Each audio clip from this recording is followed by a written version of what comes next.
Hello, you are listening to the Natural Healing Show for UK Health Radio.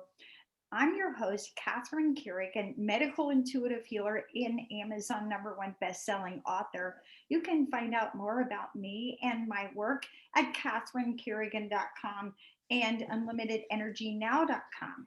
While you're there, definitely sign up for my newsletter so you can learn even more about how you can heal yourself naturally. Now, our guest today is Vir McCoy. Vir McCoy is the author of the book Liberating Yourself from Lyme, an integrative approach to healing Lyme disease. And you can find out more about Vir McCoy and his wonderful work at his website, liberatinglyme.com. Welcome, Vir McCoy. Thanks for having me. So, Vir McCoy, you have written a book about natural healing remedies for Lyme disease. What exactly is Lyme disease? Well, we have to back up a little bit and get into some history of Lyme. So Lyme is actually a spirochete. And as our listeners probably know, that it's like a little corkscrew, resembles syphilis. Okay, so, and let's back up for our audience. So what exactly is a spirochete? It's a kind of bacteria, whereas like coronavirus, we're dealing with virus. So Lyme is a bacteria. However, when we say Lyme disease itself often encompasses what we call co-infections or other bacteria and a parasite as well. Right. Including Babesia, Bartonella, Ehrlichia, and there's others. So basically, most of these things are coming from a tick. And so when a tick bites you, there's a whole smorgasbord of critters that you might have to deal with, like I did. Now, in my 28 years experience in natural healing as a medical intuitive healer, I've worked with quite a few clients who suffered from Lyme disease. And as you said, it's usually not just Lyme disease. There's a lot of other things going on with their health as well. Now, I understand that you were diagnosed with Lyme disease. Will you share for our audience how you were diagnosed with Lyme disease and the difficulties doctors have with an accurate diagnosis? Yeah, so it was this summer of 2001, and I was living in Marin County, which is a area north of the San Francisco Bay Area in California. It's kind of a rural area. And I had been bit by a tick and it was buried in my armpit. And I didn't find it until I was taking a shower. And it looked like it had been there for quite some time. So at this point, I think I had possibly heard of Lyme, but I didn't know about it. So I pulled the tick out. I thought, okay, well, I'll keep an eye on it. Then probably 2.5 weeks later, I got a big bullseye rash on my stomach. And so we know now that about 50% of people will get that rash and 50% of people will not. And sometimes it doesn't need to be where you got bit.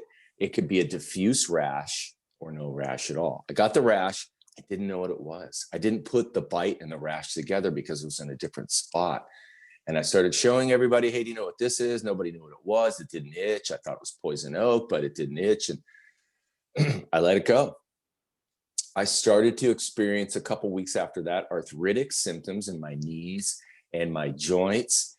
And then a few weeks after that, so this is probably like 2.5 months now after I had been bit, I was playing guitar with some friends. I'm a musician as well. And it was like, move hand now. Uh-oh.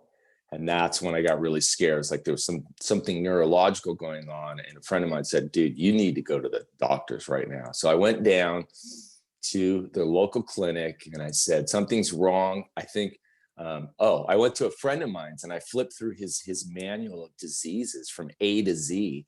A, Alzheimer's, no, although it can be like that. B, botulism, no. C, cancer, no. D, diaper rash, no. I got to L. Oh my God, it's Lyme. I put it all together, the rash, the bite, what I was experiencing. I went to the doctors and I demanded that they test me for Lyme disease. And they said, no, there's no Lyme here in Marin County. This is 2001. Now it's all over in California, but there's no Lyme here. You know, there's only been one case in the area. And I said, no, you have to test me for Lyme. I know it's Lyme. And they tested me and it came back positive for the bacteria Borrelia burgdorferi. So that's how I was initially tested. And they gave me a month long of doxycycline, which is the standard antibiotic. And it took all my symptoms away. And then maybe 2 months later, everything came rushing back with a vengeance. So that was basically the beginning of a almost 10-year journey with Lyme. Now, Vir McCoy, the author of Liberating Yourself from Lyme, an integrated approach to healing Lyme disease. So before this 10-year experience, what was your profession, and how did you kind of come into working naturally with Lyme disease? You mentioned being a musician. Yes. So I do a couple of different things. I work as a field biologist. So that's a kind of scientist that goes out and does surveys for plants and animals, mostly endangered plants or endangered animals. I also do things like wetland delineations and restoration. So natural world stuff. I've been doing that ever since I was a kid. I've always loved the outdoors. I also, at that point, had just started training as a body worker, starting to get into the healing arts. And then I've been a musician for years. So I've been in various bands and toured all over the United States and up and down. So it's like I have the soul of an artist and the brain of a scientist. And little did I know that was going to come for good company in sort of getting my way through Lyme disease. Now, you mentioned that it was a medical doctor who initially diagnosed you with Lyme disease. And I've worked with a number of clients who it took them years to get an accurate diagnosis for Lyme disease. And I think that's actually very, very common, that many people have lots of things wrong with them. They don't feel well. They don't know what's wrong. They don't even know how to describe it other than, I feel terrible. I have no energy. I hurt all over, and no one can figure out what's wrong with me. Yes. I was very lucky in a way that I was diagnosed properly. As I went through this near 10-year journey, we can get at all the symptoms I experienced, things like Bell's palsy, and like Meniere syndrome, dizziness, brain fog, all sorts of neurological issues, arthritic issues, depression, mental anxiety. Felt like I was going crazy at times. I remember thinking, wow, if I didn't know that this was Lyme, I got to see its pathway go through me. And each time I was like, no, this is Lyme. If I didn't know it was Lyme, I would have been misdiagnosed, I'm sure. And I really feel for those people who have had Lyme for years and might not even know it, because it's really hard to diagnose. Yes. Now, you mentioned that, being a field biologist, so you're outdoors and you realized you were bitten by a tick. And I live in the American South. I live in Atlanta. And I love to go hiking and camping. And if you go hiking and camping in the South, you're going to encounter ticks. So for our audience, because we have a worldwide audience, what is a tick? And where can you get ticks? So, excuse me. So a tick is, well, most of us are probably familiar with it, but a tick is actually in the spider family. It's a kind of arachnid. So it's really like a little spider, and we ticks basically feed off of blood. They bite us to get little blood meals. Now, the Lyme disease lives inside the tick. So the tick is just actually the transmitting agent. It's not really where it's coming from it, but Lyme disease can live in things like deer, raccoon, rats, and other mammals. And so what happens is that the tick bites a deer, say, and then the tick gets infected with the spirochete, and then the tick comes and bites us and basically, dumps his garbage into us. Right. Not fun. And a lot of people I find as a medical intuitive healer, they don't even know that they were exposed to ticks. Yeah, I meet a lot of people who who were probably bit as a child, and you don't think about that too much. You just maybe pulled the tick off of you, or you never even found it.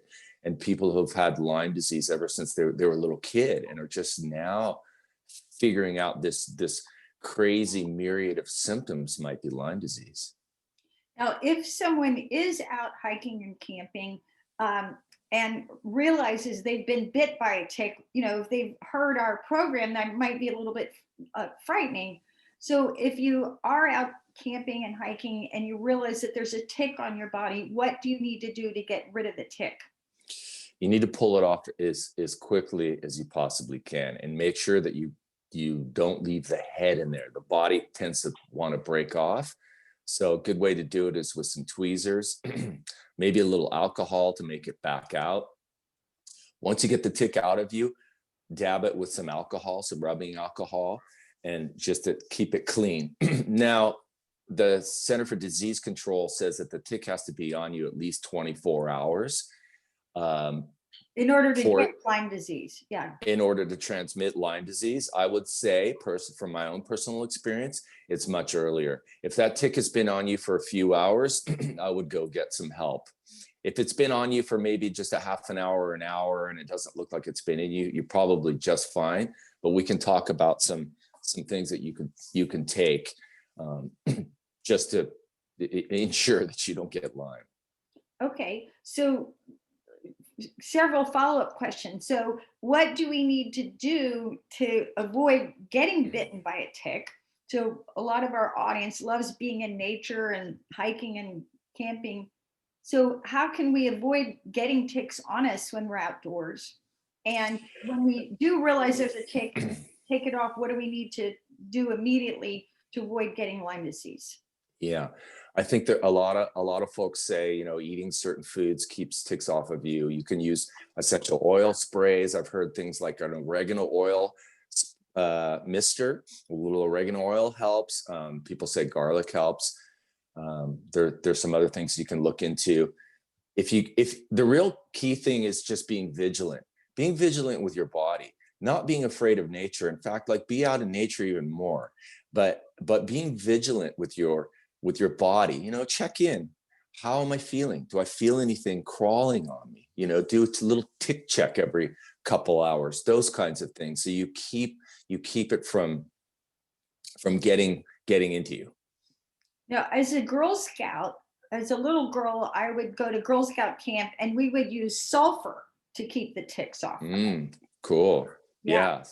So Cool. if someone's been out in nature and they realize, okay, I found a tick, I pulled it off of me, what do they need to do to make sure that they don't get Lyme disease?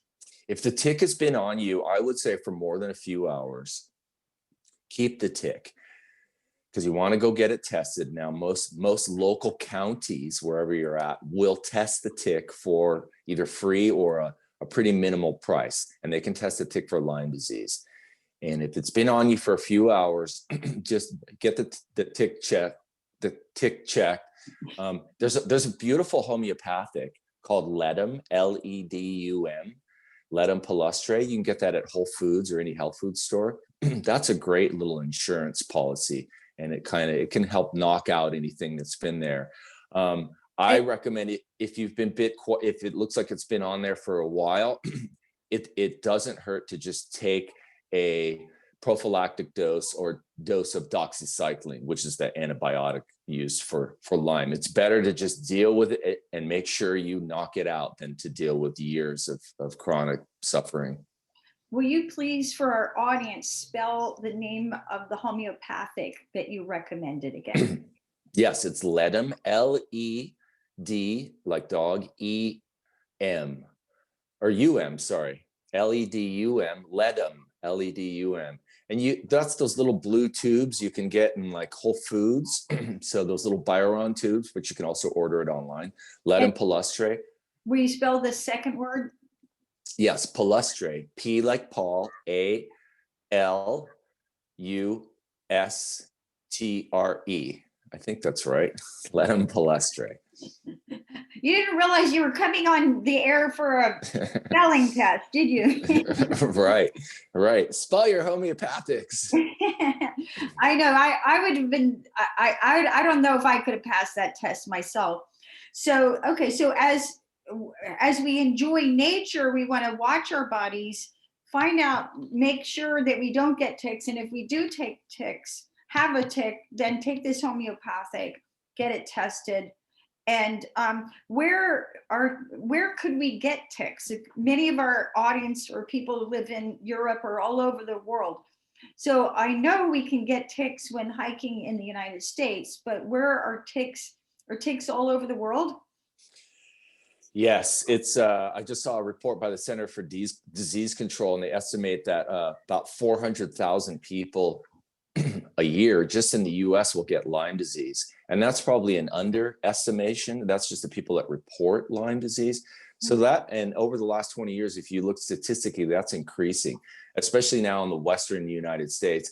And that has increased in other countries as well. It's starting to creep into Mexico and Latin America now. And in Europe, they have some different forms of the Lyme disease, but it's, and I've heard reports in Australia too, from other people I've talked to. So it's on the rise.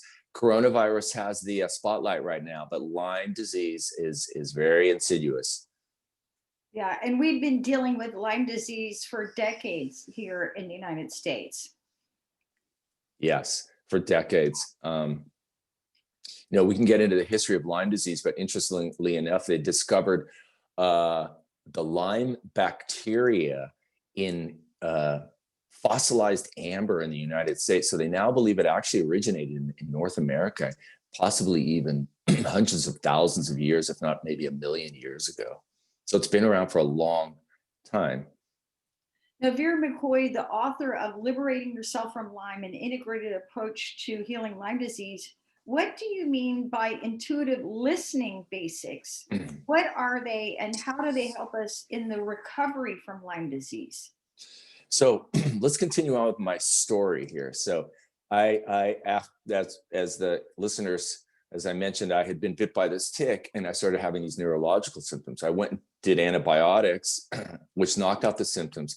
And then it came back. I ended up getting Bell's palsy. I ended up getting worse neurological symptoms. The arthritis got worse. And I ended up going back to the doctor and they tested me. They ended up doing what's called a spinal tap, which is not fun, which is they look at your spinal fluid to see if there's elevated white blood cells in your spinal fluid. And that would mean that the bacteria had crossed the blood-brain barrier. And indeed it did. So Lyme crosses the blood-brain barrier after some time. And so it seems like it's like meningitis. So I started having these horrible fevers and just delirious. I felt like I couldn't even, anyone that's dealt with chronic Lyme will know it's like a nightmare. Anyway, I ended up in the hospital doing 40 days of intravenous antibiotics, which is basically where they put a line in you and you just, that was the next step. And this is probably 6 months after I had a Lyme. So I'm laying in the hospital bed and I'm laying there with this IV in my arm and I'm like, God, what is going on? This is so crazy. And I'm a pretty strong guy. And at that time I was probably about 30 years old and I'm a surfer and I'm very active. And so, it took me down. I was really bedridden. And I'm laying in bed and I start feeling into my brain. Now, Lyme disease, like I said, gets into your brain. And unfortunately, it gets into the really delicate parts of your brain, like your pineal gland and your pituitary gland. And those glands are like master regulators. So you feel like you're out of your body. You just feel dyslexic. You feel crazy. So I'm feeling into my brain, just like, what is the matter? What's wrong? And I had this place of like, I could still breathe, my brain doesn't work anymore, but I can still breathe and I can still love. And I had this sense of like, what if I just feel into my brain, like what's really going on? And as an intuitive, that when you feel into yourself, it's like you lose the mental activity and get into what we call the sensory perception. So I'm holding my brain. I started to hold my brain like it was a little baby, Mm. like, and the way that a mother knows that when a baby goes, oh, mommy knows that baby is hungry, or maybe baby needs to go to the bathroom. A mother is able to decipher those sounds. We use our other sensations, our other ways of perceiving things rather than mentally. So I'm holding my brain like it was a little baby, just saying, I love you, brain. What is the matter? What's wrong? And I'm feeling into my brain, and it's like, okay, what does it remind me of? Like, what does it need? What does it look like? What does it smell like? What does it taste like? What is the pain like remind me of? Is it angular? Is it sharp? I just kept holding my brain like lovingly, like, what do you need? What's the matter? What is the matter? And after a few minutes, I had this beautiful image of a tree in the forest, like an oak tree. And up the side of the tree were mushrooms, not the kind that grow on the ground, but those shelf mushrooms that we've seen in the forest. And it was like spiraling up to the sky like a Dr. Seuss cartoon or something. It was like, oh my God, I think I need those. And fortunately for my work as a field biologist, I recognized two of the three. And one of them I recognized as reishi mushrooms. And the second one I recognized as turkey tail. And the third one I recognized as chaga. No, I didn't recognize that one. I had to get out of the hospital. And then I looked it up and I was like, oh, that was chaga mushrooms. So I looked up, my scientist part of my brain is like, okay, what are these? I looked up at the history of reishi mushrooms, like, oh my God, it's been used for thousands of years in China as an immune modulator, as an immune booster. Turkey tail has been used as an anti-cancer drug in the United States. And chaga mushrooms is this other incredible immune boosting mushroom. They're very smart. They help your immune system. So it was very clear to me, like, I think that I need these mushrooms. But the clincher came that I was reading in National Geographic a little bit after that. And I read about Otzi the Iceman. And if some of your listeners recall, in the 1980s, some Swiss hikers were hiking up in the Alps, in the Swiss Alps, and came across this frozen or thawing out body that had been mummified. So Otzi was this person who had died 5,000 years ago. So these hikers took this body down to some authorities, some scientists, and they looked at it and they figured out, wow, this guy died 5,000 years ago. And they did all these studies on him. What was he eating? What was he wearing? And how did he die? He died from an arrow wound to the heart and stumbled a while and fell into the snow and died and got covered up. But they also looked at Otzi to see what kind of diseases he had. And it turns out that Otzi had Lyme disease. He had Borrelia. But even more important was that he had a little leather pouch around his belt. And in that leather pouch was the same kinds of mushrooms I saw in my vision. There was a birch polypore and another mushroom, but it was those shelf mushrooms, very similar to reishi and turkey tail. And it went, oh my God, he was treating his Lyme disease. He either went to a shaman or he was or something, or a healer, and he was treating his Lyme disease. And so that was this huge, I dropped the National Geographic, like, oh my God. But that was this validation of this intuitive process. And I started to think about that process that happened in the hospital. And it's like, maybe we don't have to be a shaman in the rainforest to speak to plants. Maybe we don't have to be,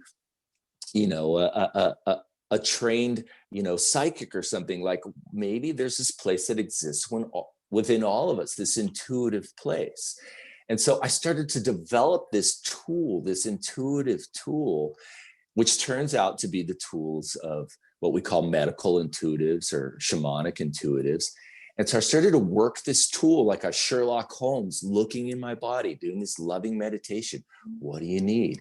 And I started to build this protocol, even though I was taking lots of antibiotics and doing all this whole Western protocol over the years. And by the way, Lyme came back, and we can get into that, why. But I started to build this protocol beneath the surface that I was intuiting. And that's a huge part of how I came out of Lyme disease. It ended up being a very big tool. So a big part of my book is not only what you should take or what I took, but developing that intuitive aspect of yourself, of you being your own medical intuitive is what I say. I just love that story, Vir McCoy. And at this point, I'm 61. I'll be 62 in about a month. And every great healer I've ever met has faced and overcome significant serious health issues. It's almost like an initiation, right? Yeah, And exactly. it's an initiation. It's an initiation. It's an initiation. And I remember once meeting a healer from Finland who does work similar to me. And I remember just hanging out with her and doing a medical intuitive reading. And I saw that she had fallen through a plate glass window. It was like, oh my God, what a horrible experience. But there is something about, you wouldn't wish these experiences on your worst enemy, but there's something about the process of walking through and healing yourself that does empower us to develop significant skills. So I just love your story. And I strongly encourage everyone to listen to your body. Very important. Now, if somebody's listening to our broadcast, Vir McCoy, and thinks, what if I have Lyme disease? What are some of the symptoms of Lyme disease that people can look for? Because it could be anything. Yeah, exactly. It really can. So any kind of moving arthritis, any kind of arthritic pain that can move, and often that gets misdiagnosed as a rheumatoid arthritis. That's an indicator. Any weird sore spots, and the arthritis can turn into like sore spots in the bottom of your feet or the top of your head. Moving sore spots, moving soreness, mental fatigue. I know we're dealing a lot with what we're calling long COVID, which is people having a lot of brain inflammation, and that comes with a kind of mental, fatigue, or they're calling it brain fog. Well, it's the same thing with Lyme. Lyme has this insidious brain fog. So when I was at my worst, I would read something and it was like the letters would go backwards. So there's very much a dyslexism to it. I remember pulling over on the side of the road and stopping and just going, who am I? Where am I? It's like your brain doesn't work. So any kind of dyslexic feeling, and with that can become a very palpable anxiety, a lot of fear. I used to have intense panic attacks, and I knew it was from the Lyme because I'd never had anything like that before. So panic attacks, a lot of not being able to sleep, confusion. I mean, I would get into like schizophrenia, feeling bipolar, a lot of mental issues, neurological issues, like with me not being able to move my hand correctly, strange tics in your body. I think that Lyme often gets misdiagnosed as multiple sclerosis. So, and anybody with MS, make sure that you have been double, triple checked for Lyme disease.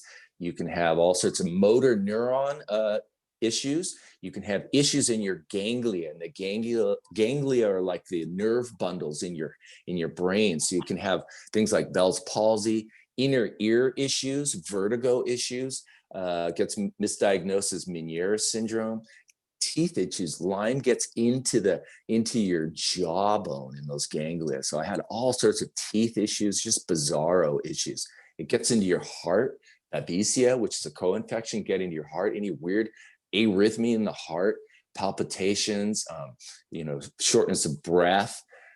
The list goes on and on and on. But if I always tell people, if you have a bunch of weird symptoms that you've had for years, just double, triple, quadruple check that it's not Lyme disease. You want to rule that out.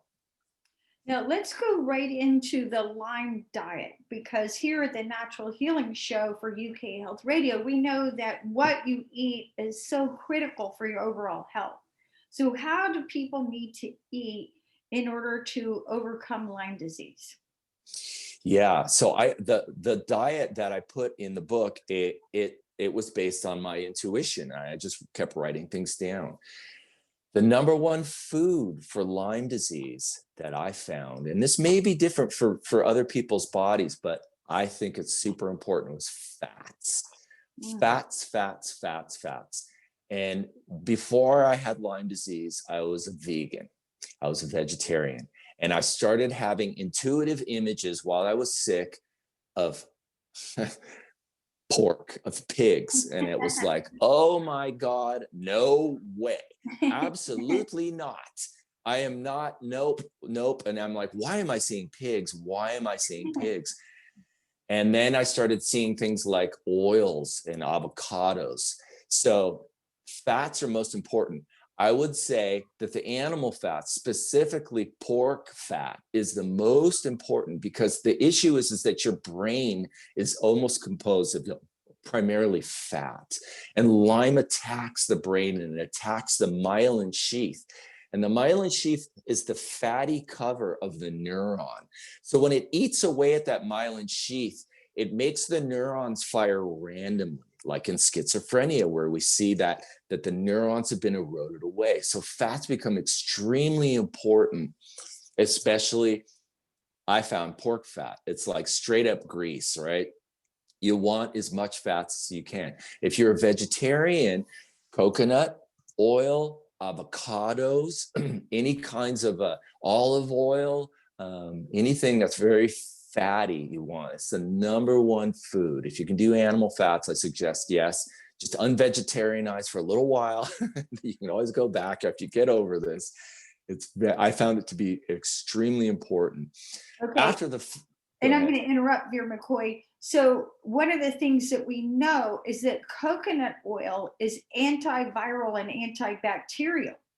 And even if you don't have Lyme disease and you want to be healthy, you want to include coconut oil in your diet. Also, coconut oil is the only oil that will withstand high heat cooking. Everything else becomes oxygenated. Yes.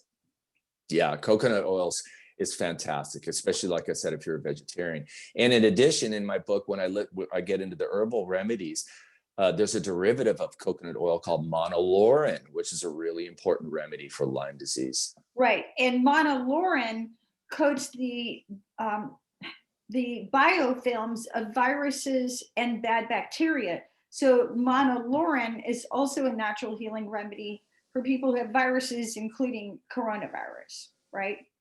Yes, So yes. Going back to our audience, because and fats, I like to make things simple. So you want to use coconut oil for high heat cooking and olive oil at room temperature. So yes. That's a real simple rule. Yes, if you're cooking on a stove, use coconut oil. If you're making salad dressing, use olive oil. Yes, that's great. And then other foods, I would say, the greens are super important. Any kind of brain-oriented greens like broccoli, it looks like the brain. Broccoli is great. Any of the dark leafy greens, lots of wheatgrass, as much wheatgrass as you can stand.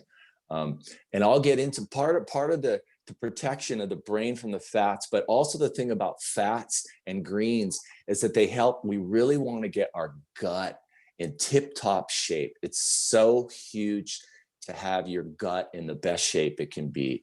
If there's just been study after study after study that show when your gut is out of balance, your brain is off. When your gut is out of balance, you're more susceptible to disease and illnesses. So the thing about fats and greens like wheatgrass, it's like you have to imagine your gut is like a compost pile. And we all know what a compost pile is, right? It's this like ball of thousands of organisms and enzymes all breaking down.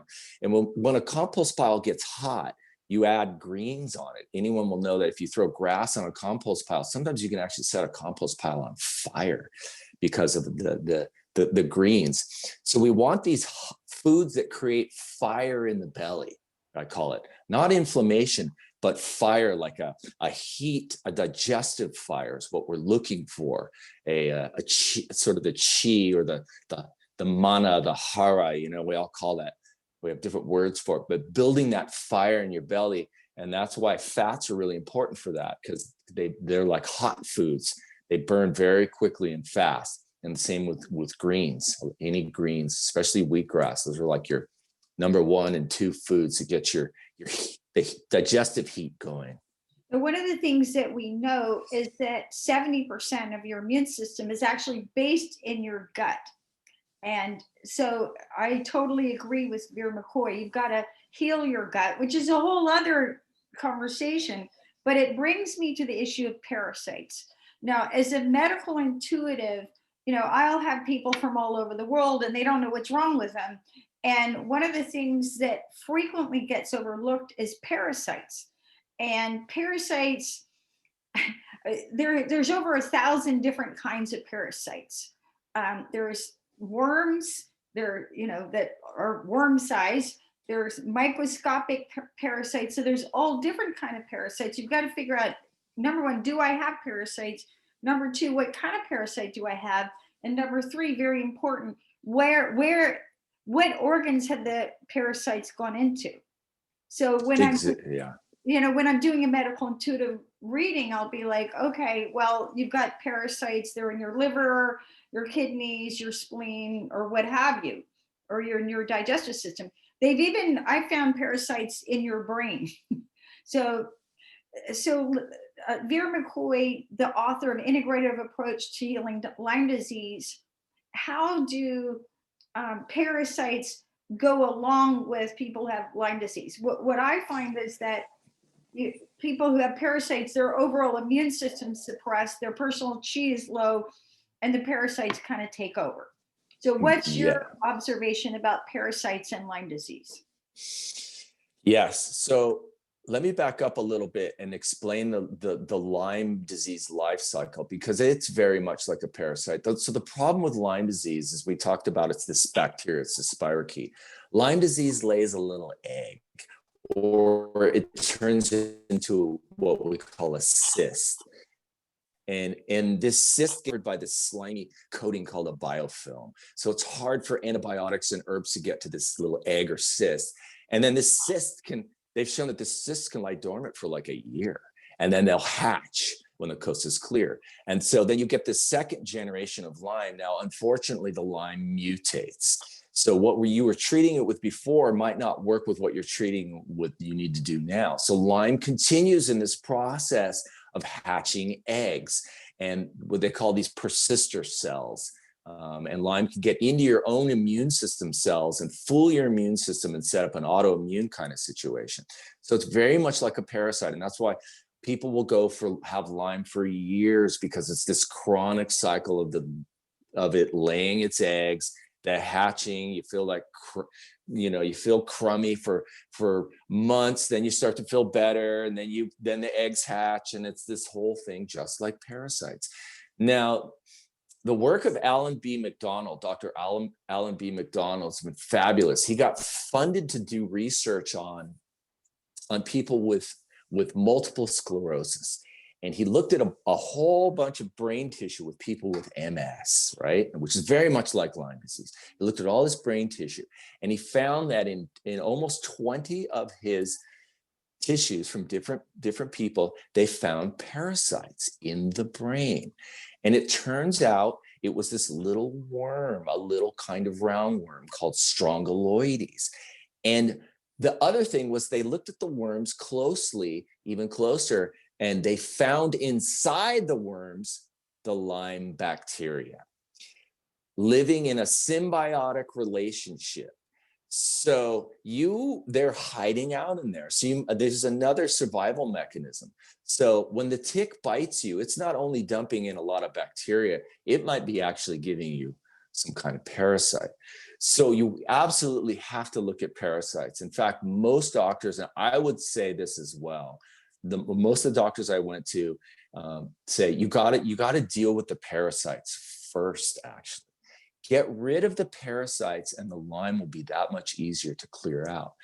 So then we have to get into like how to diagnose parasites. Why do we have parasites? There's a whole another realm that we could get into, but yes, parasites extremely important with Lyme disease. And Vir McCoy, I agree with you that if you have parasites, if you know you have parasites, you're basically not going to get well until you get rid of them.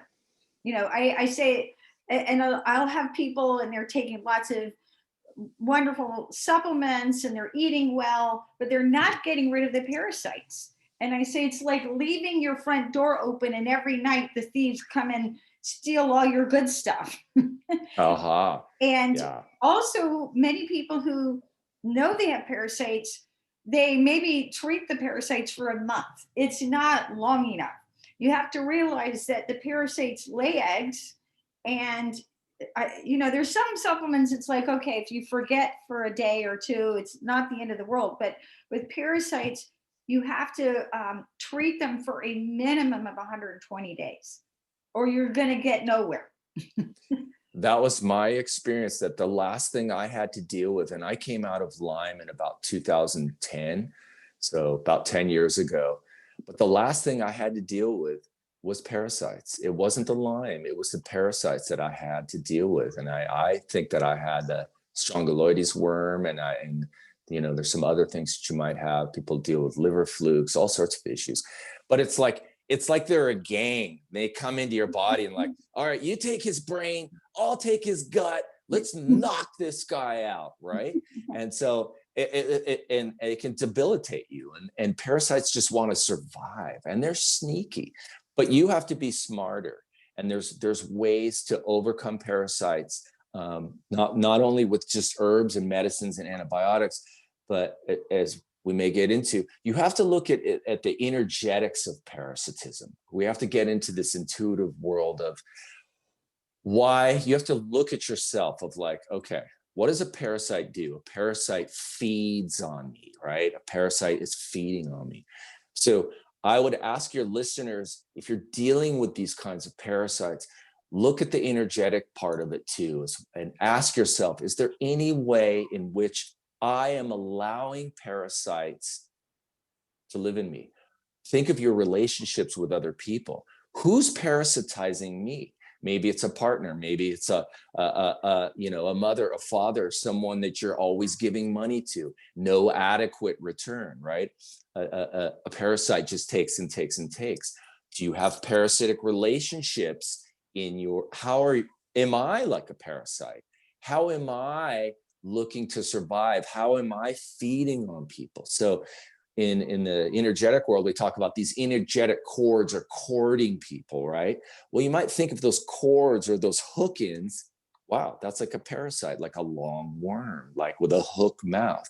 So we have to clean out the energetic parasites as well as the physical parasites. And Vir McCoy, I'm in 110% agreement with you.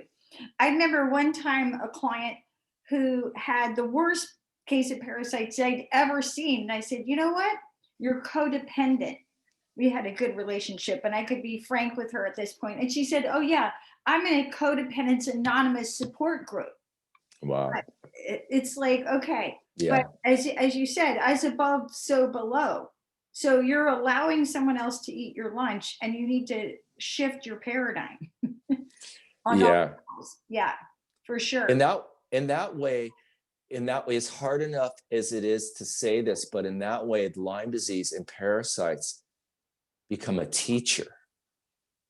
What are they teaching us? Well, they're teaching us how to get back into our power, right? Or they're teaching us to get out of me, to have boundaries. No, you're not going to do that, right? It's teaching us to get into our power. Carolyn Myss, who's a great author, says that the true nature of disease is that the underlying cause of disease is a loss of power on some level. So that's important to consider that, Yes. to make sure you check that box before you get to all the Absolutely. other boxes. So Vir McCoy, author of Liberating Yourself from Lyme, an integrative approach to healing Lyme disease. Any final thoughts for our audience? Yes, the most important medicine that I had was, consider this, bless the enemy. Lyme disease and parasites can create a tremendous amount of fear and confusion and chaos. And when I really flipped the switch was when I realized, what if I love the Lyme? What if I stopped being afraid of it? And as soon as I had that thought, I realized, oh my God, Gandhi said this, Jesus said this, bless the enemy. Martin Luther King said this, you know, you can only meet hate with love. Switch and actually pray for the enemy, pray for the liberation. And the word liberation is great because it's like freeing something back into the universe, right? So like, thank you. I love you. I see you. What are you teaching me? Blessings to you. And then just like in martial arts, if you look at somebody in the eye and say, I see you, I love you. Now I am going to burn you out of my body. Get out of here right now. I'm going to cut your head off, right? So it's about love and boundaries, right? Love and fire. Those became the two most important medicines. It wasn't so much about what I was taking, it was cultivating this other place in my body. It took years, but I came out of Lyme 100%. Fabulous message. You've been listening to the Natural Healing Show for UK Health Radio. I'm your host, Catherine Carrigan, medical intuitive healer and Amazon #1 bestselling author. Definitely visit my websites at catherinecarrigan.com and unlimitedenergynow.com to learn even more about how you can heal yourself naturally. While you're there, definitely sign up for my newsletters. You've been listening to Vir McCoy, author of Liberating Yourself from Lyme, an integrative approach to healing Lyme disease. You can find out more about Vir McCoy's wonderful work at liberatinglyme.com. And remember to love your enemy and set boundaries, and natural healing will occur. Thanks so much for listening, and we'll see you next time.